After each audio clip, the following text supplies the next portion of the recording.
지난 한 주간 여러분 어떻게 보내셨습니까? 세상은 정말 화려하고 거대해 보이고요. 이 텔레비전을 켜도 인터넷을 열어도 온통 성공과 부, 힘에 대한 이야기가 모든 자리를 차지하고 있습니다.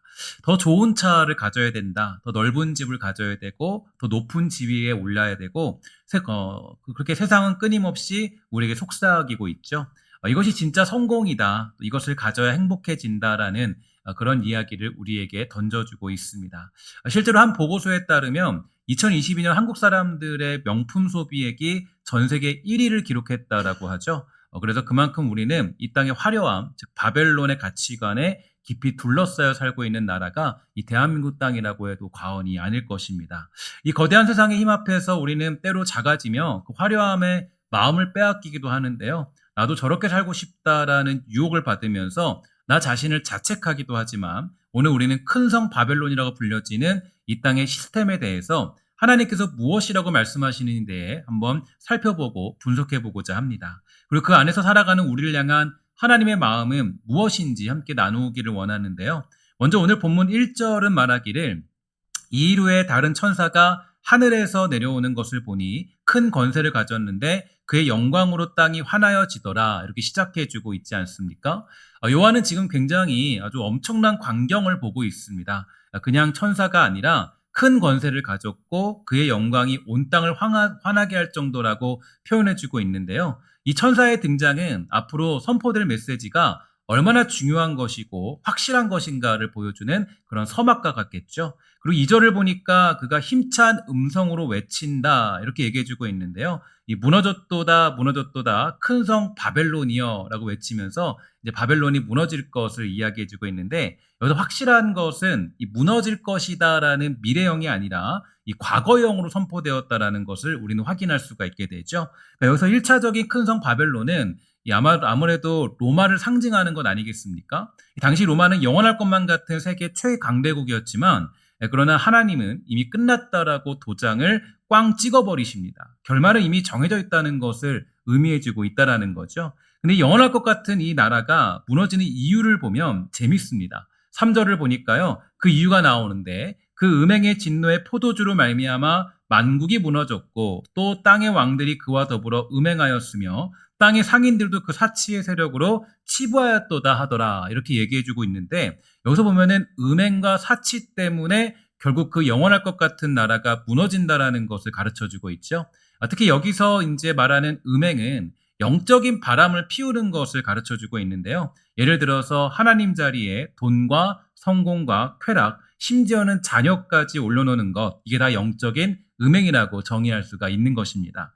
사치는 더 재밌어요. 사치는 뭐냐면 헬라어로 보니까요, 스트레노스라는 단어를 사용하고 있는데, 이거는 그냥 부유한 게 아니라 제어되지 않는 욕망을 가르쳐주고 있습니다. 이 제어되지 않는 욕망이 가장 잘 드러나는 순간이 언제냐면요, 제가 곰곰이 생각해 보니까 바로 여러분들과 제가 가장 좋아하는 이 뷔페 식당에 갈 때죠. 뷔페 식당에 가면은요, 이상하게 제어가 되지 않아요. 그러니까 물론 뷔페에서 많이 먹는 게 뭐 죄악은 아니고 나쁜 건 아닐 겁니다. 그러나 이게 바로 우리의 끝없는 욕망을 상징하는 것이라고 얘기할 수가 있지 않겠습니까? 그래서 이게 예를 들면은 바로 바벨론의 사치와 같은 영과 같은 그런 모습을 상징하는 것과 똑같다고 얘기할 수가 있는 것이에요. 그리고 이 모든 죄의 뿌리는 무엇이 있는가 보니까요, 7절에 보니까 이렇게 되어져 있어요. 나는 여왕으로 앉은 자다. 과부가 아니라 결단코 애통함을 당하지 아니하겠다. 이런 얘기가 있는데, 당시 과부라는 존재는 너무나 도움이 필요한 자라는 것을 의미해주고 있는데요. 이 연약한 상황에 놓여 있고 사회적인 약자이기 때문에 누군가의 도움이 간절히 필요한 존재가 바로 과부라는 사람들이었습니다. 그런데 그런 과부가 말하는 거예요. 난 누구의 도움도 필요가 없어. 분명히 자신이 연약한데 문제가 있는데 아픈데 여러 어떤 상황이 어려운데 그때 도움이 필요 없다라고 얘기하는 것과 똑같은 얘기예요. 그러니까 우리가 보통 이 기독교의 가장 중요한 어떤 핵심적인 메시지는 하나님께 자신이 연약함을 고백하는 것이고 나의 문제를 고백하는 것이고 내가 하나님의 도움 없이는 살아갈 수 없다라는 것을 고백하는 것인데, 여기에 보면은 이 바벨론적인 사상들은 난 누구의 도움도 필요 없고 나 혼자 살아갈 수 있다라고 이야기하는 존재, 바로 그런 모습을 얘기해주고 있는 것이죠. 이게 바로 하나님을 대적하는 바벨탑의 정신과 똑같은 것이에요. 하지만 그 결과는 무엇인가 보니까 8절에 보니까 이렇게 얘기해주고 있어요. 그러므로 하루 동안의 그 재앙들이 이를 것이다 라고 얘기해주고 있는데, 영원할 것 같던 그 모든 영광이 한순간에 무너져 내리는 것을 보게 되죠. 왜냐하면 그를 심판하시는 주 하나님은 강하신 자이기 때문입니다. 우리는 어떤 세상을 만나도, 어떤 순간과 시간을 만나도 늘 생각해 봐야 될 것이 한 가지 있어요. 그것은 뭐냐면 세상 그 어떤 제국도, 그 어떤 권력도 우리 하나님보다 강할 수는 없다라는 사실을 기억할 필요가 있는 것입니다. 그래서 바로 그때 4절에서 보니까 또 다른 음성이 하늘로부터 들려오고 있습니다. 4절 말씀을 우리 함께 다 같이 읽도록 하겠습니다. 4절 말씀입니다. 시작. 내 백성아, 거기서 나와 그의 죄에 참여하지 말고 그가 받을 재앙들을 받지 말라. 아멘. 그러니까 이것이 오늘 설교의 핵심인데, 하나님은 바벨론이 무너질 것이라고 선포하신 후에 내 백성아 어서 그 위험한 곳에서 빠져나와라 이렇게 명령하시는데요. 여기서 나오라는 명령은 도시를 떠나 산으로 들어가라는 물리적인 이주를 의미하는 것이 아니에요. 그러니까 현대 개혁주의 신학자 그레고리 빌가 같은 신학자들은 이 명령에 대해서 다음과 같이 해석해줬습니다. 이 명령은 물리적인 이주가 아니라 바벨론으로 상징되는 세상의 죄악된 가치관과 삶의 방식으로부터의 철저한 영적, 윤리적 분리를 요구하는 것이다. 이렇게 얘기해주고 있지 않습니까? 다시 말해서 세상 속에 살아가지만 이 세상의 방식에 동화되지 말라는 거예요. 그러니까 바벨론 땅에 살고는 있지만 우리의 시민권이 영원한 천국에 있다는 사실을 반드시 기억할 필요가 있다는 것. 그게 바로 우리가 살아가는 신앙의 모습이라는 거예요. 이렇게 되는 이유에 대해서요, 오늘 본문은 두 가지의 근거를 가지고 우리를 설득하고 있습니다. 첫째로 뭐냐면 그의 죄에 참여하지 않기 위해서이고, 둘째로 그가 받을 재앙을 받지 않기 위해서인데요. 이 바벨론 땅에 살아가다 보면 우리도 모르게 그들의 죄에 물들게 되는 그런 특징들을 가지고 있죠. 이 정도는 괜찮겠지 하면서 타협하다 보면요, 결국에 바벨론과 함께 이 하나님의 심판을 피할 수 없게 된다라는 무서운 경고를 볼 수가 있게 됩니다. 그러니까 우리는 언제나 하나님이 주시는 메시지에 귀를 기울여야 되는데요. 그리고 그 메시지를 받는 즉시 응답할 필요가 있는데, 하나님의 긴급한 부르심이 있다면 즉각 반응해야 됩니다. 그러니까 우리가 결국 바벨론과 함께 살아갈 때에 그때 하나님이 명령하시기를, 하나님은 야, 거기서 나와라라고 이렇게 얘기해주고 계신 것이 오늘 본문의 내용이에요. 하나님이 긴급하게 우리를 부르시는 거죠. 그러니까 바벨론 땅에서 야, 거기서 나와라고 얘기해주는 장면들. 하나님의 긴급한 부르심이 있다면 내가 즉각 반응해야 되는 거 아니겠습니까? 하나님은 지금 우리를 향하여서 긴급하게 부르고 계십니다. 거기서 나와서 그의 죄에 참여하지 말아라. 괜히 너 거기서 어슬렁거리지 말고 너 거기서 나와라 라고 명령하시는 장면이 오늘 본문이 주시는 굉장히 중요한 핵심적인 메시지예요. 괜히 어슬렁거리고 있다가는 순식간에 위험이 닥쳐온다는 것을 우리는 잊지 말아야 되는 겁니다. 5절을 보세요. 뭐라 그러냐면 그의 죄는 하늘에 사무쳤고 하나님은 그의 불의한 일을 기억하신다라고 가르쳐주고 있는데요. 이 말씀은 하나님의 인내의 한계가 찼다라는 것을 보여주고 있습니다. 사무쳤다는 말이 원어적으로 보면요, 악교처럼 끈끈하게 달라붙다라는 뜻을 가지고 있는 걸 봤을 때, 이는 바벨론의 죄악들이 서로 엉겨붙어서 마치 인간이 교만으로 쌓아 올렸던 바벨탑처럼 하늘의 보좌에까지 닿았다는 것을 의미해주고 있는 내용이 됩니다. 지금 무슨 얘기냐면 스스로 높아지려 했던 그 죄악의 탑이 이제는 하나님의 공의로운 심판을 불러일으키는 증거물이 되고 말았다는 것을 얘기해주고 있다는 거죠.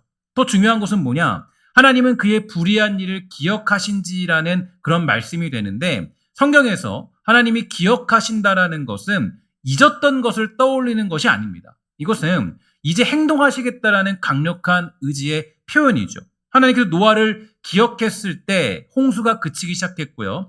이스라엘의 고통을 기억하셨을 때 모세를 보내셨습니다. 이처럼 하나님이 당신의 백성을 기억하시면 뭐가 시작되냐면 구원이 시작되는 거예요. 반대로 하나님께서 바벨론의 불의를 기억했다라는 이 얘기는 이제 내가 심판을 시작하겠다라는 그런 의미가 되는데, 이거는 이제 계시록 6장 10절에서 보면 순교자들이 이제 이런 기도를 드려요. 그러니까 우리의 피를 갚아주소서라는 기도의 제목들이 있는데, 이 기도에 대한 하나님의 응답이 되기도 합니다. 그러니까 다시 말해서 하나님은 당신의 백성들이 흘린 눈물과 기도를 결코 잊지 않으시고 마침내 모든 것을 바로잡으실 때가 이르렀다는 것을 기억했다라는 표현으로 이렇게 나타내주고 있다라는 거예요. 그러니까 우리도 때로는 그럴 때가 있어요. 하나님이 기억하실 때가 있어요. 그러니까 우리가 보통 살아갈 때 괜찮겠지, 그렇겠지 할 때가 있지만, 그러나 하나님이 기억할 때가 있어요. 그러니까 기억하면 구원이 시작되고 우리 어떤 죄값을 물을 그런 때가 찾아오는 거예요. 그러니까 우리는 보통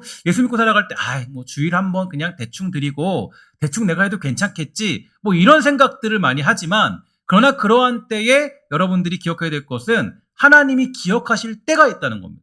내가 이제 정말 대충 신앙생활에도 뭐 하나님 뭐라 안 그러시네, 괜찮네요, 아무렇지도 않네요, 저거 괜찮네요. 그런데 하나님이 이제 그렇게 기억하실 때가 있어요. 다시 돌아오라고 할 때가 있어요. 그때는 잔말하고 돌아가야 돼요. 이런 게 있거든요. 그러니까 내가 무릎 꿇어야 될 때가 있거든요. 그러니까 그때도 이제 근데 그때도 여전히 버팅긴 사람도 있죠. 버팅기고 그냥 안 갈래요, 저 그냥 안 들을래요, 뭐 아무리 그 문자 메시지 보내도 듣지 않는 사람 있잖아요. 메시지 보내고 연락해도 안 되는 사람 있잖아요. 그러니까 그럴 때 있어요. 그러면 뭐가 일어나면 심판이 이르게 되는 거예요. 그러니까 우리가 봤을 때 어떤 하나님이 기억하실 그때에까지 가지 않는 게 좋습니다. 그래서 우리가 하나님 앞에 엎드려서 미리부터 무릎 꿇고 하나님께 은혜를 구하는 게 좋겠죠. 그러니까 어떤 이런 의미를 봤을 때 이제 6절부터를 보면 하나님의 공의로운 심판의 원리가 선포되는데 이렇게 얘기합니다. 그가 준 그대로 그에게 주고 그의 행위대로 갑절을 갚아주라. 하나님이 화나셔서 2배로 갚으시는 건가? 생각할 수 있겠지만 그렇지 않습니다. 구약의 율법에서 갑절은 이 감정적인 보복이 아니라 완벽하고 충분하고 조금도 모자람 없는 보상을 의미하는 법률 용어였어요. 그러니까 바벨론에 저질렀던 죄의 분량과 무게에 정확히 상응하는 완벽하게 정당한 심판이 집행될 것이라는 것을 분명하게 하나님은 선언하고 있는 것입니다. 한마디로 하나님의 저울은 1g의 오차도 없이 정확하다라는 이 칼 같은 정산 선언이 나타나고 있는 것이죠. 남의 눈물에 눈물 나게 한 만큼 자기 눈에 피눈물이 나는 완벽한 공의의 실현이 시작된다는 것을 가르쳐주고 있어요. 그러면 그 저울에 달린 바벨론의 가장 큰 죄는 어떤 것일까요? 7절에 보니까 이렇게 얘기해주고 있습니다. 그가 마음에 말하기를 나는 여왕으로 앉은 자여 과부가 아니라 결단코 애통함을 당하지 아니하리라 하니. 아까 보았지만 바로 교만입니다. 교만. 그러니까 이건 단순한 자신감이 아니에요. 하나님의 자리를 넘보는 교만을 의미하죠. 자신의 힘과 권력을 절대적으로 신뢰하며 스스로가 역사의 주인이라고 선언하는 것입니다. 나는 그 누구의 도움도 필요 없다. 나는 영원히 안전하고 슬픔이나 재앙 때에는 결코 나를 덮치지 못할 것이다. 이게 바로 하나님 없이 스스로 신이 되려는 바벨탑의 정신 아니겠습니까?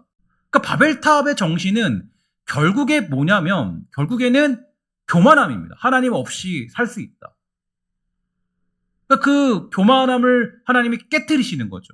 그 교만함의 어떤 결과는 다음과 같습니다. 8절에 보니까 이렇게 되어 있어요. 그러므로 하루 동안의 그 재앙들이 이르리니 곧 사망과 애통함과 흉년이라 그가 또한 불에 살라질 것이다.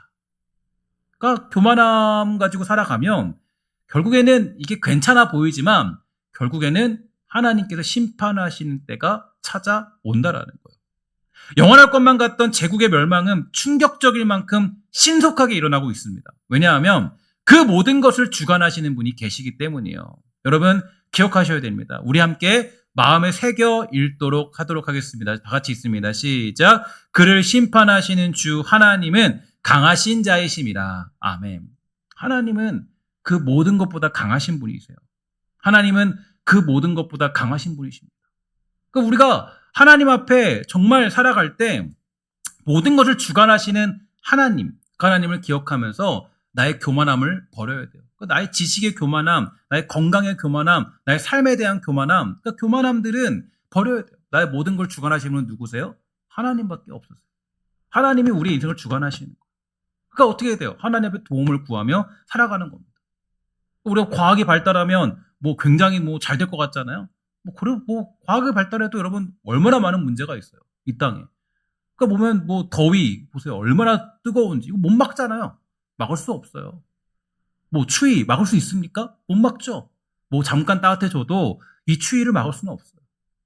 그 모든 것들을 주관하시는 분은 하나님이시기 때문에 우리가 아무리 뛰어나도 이 모든 것들을 주관하시는 분은 하나님이심을 인정할 때 그때 하나님 앞에 우리가 도움을 구하는 거예요.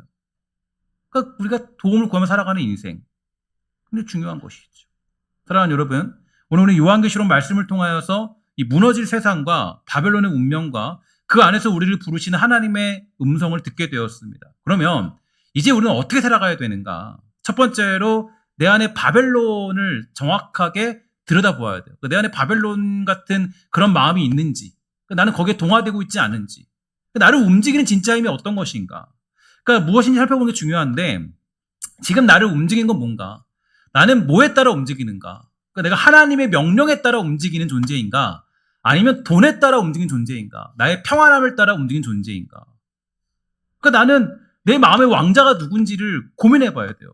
그러니까 내가 정말 주님의 명령을 따라 움직이는 존재인지, 아니면 성공에 대한 욕망, 나의 평안함과 안위, 거기에 대한 것에 내가 귀를 기울이고 있는지, 하나님보다 더 사랑하고 의지하는 그것이 바로 오늘 내가 무너뜨려야 될 바벨론인 거예요.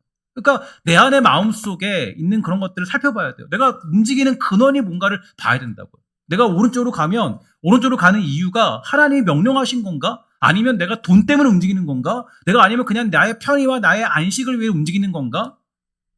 많은 사람들이 예수를 믿고 살아간다고 하지만 하나님의 소리와 음성에는 민감하게 반응하지 않습니다. 아주 예민하게 반응할 때가 있어요. 하나님 왜 오른쪽으로 가라 그래요? 저 왼쪽 가고 싶은데. 짜증나요. 그만 좀 하세요. 제가 지금 왼쪽 가고 싶다고요. 하나님 그만 좀 조용히 하세요. 예민하게 반응할 때가 있다고요. 그러나 우리는 하나님의 음성에 민감하게 반응해야 돼요. 그러니까 내가 오히려 우리는 하나님의 목소리에는 굉장히 어떤 예민하게 반응하면서 세상의 소리에는 민감하게 반응할 때가 너무나 많이 있어요. 세상의 소리에는 내 자녀가, 아니면 내 어떤 가족이, 아니면 내 어떤 삶이, 내 사업이, 그게 우리를 움직이는 힘의 근원이 되면 안 된다. 그게 다 영적인 바벨론을 차지하는 그런 모습들이라고요.